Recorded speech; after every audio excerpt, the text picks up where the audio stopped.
Now, just days after collapsing on the pitch, Christian Eriksen is on his way back to recovery and is ready to watch his team.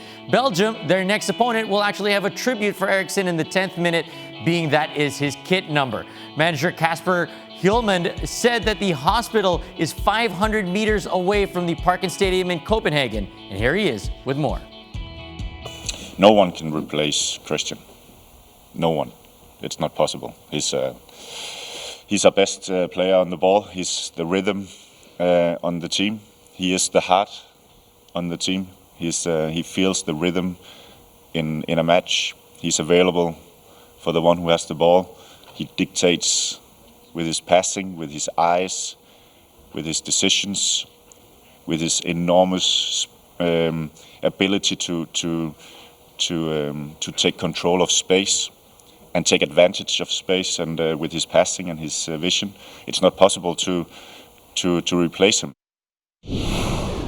So clearly a huge challenge for Denmark on and off the field, facing world number 1 Belgium, who won their first match 3-0 over Russia. Romelu Lukaku continuing his Serie A MVP form by opening his Euro 2020 account with a brace. And Kevin De Bruyne, recovering from multiple facial fractures, will be active in Copenhagen and is likely to play.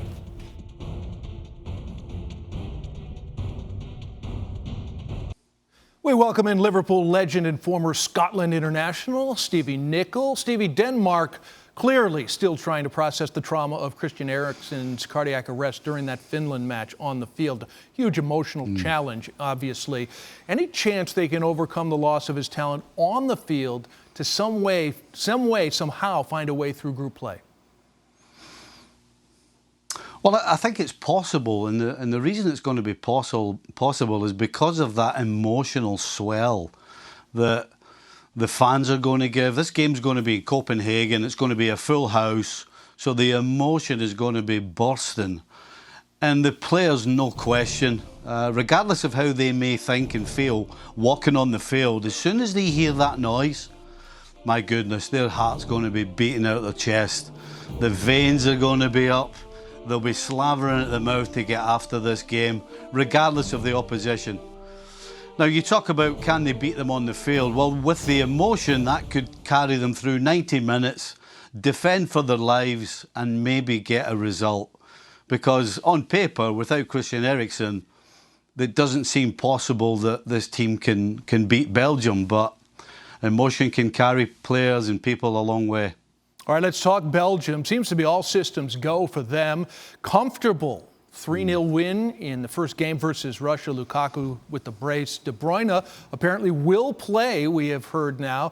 Is there any acceptable result for Belgium outside of winning the whole thing? Oh my goodness, the whole competition. Well, I think so, because they're not favourites going into this. And so that means that they shouldn't expect to win it. They certainly hope to. They've certainly got the talent, particularly going forward. But I think their Achilles heel is going to be the back line. You know, you're talking about, yes, experienced players with Vertonghen and Alderweireld and probably Dana in between those two. But I'm not so sure they've got the legs to cope with certain teams in this tournament. I'm thinking about the likes of France with their incredible front three. England's got an incredible front three. Portugal with Ronaldo, surprise, surprise, scoring goals for fun. So I think that back line, I don't expect Belgium to win this. Maybe they do. But I think with that back line, that's probably what's going to hold them back, in my opinion.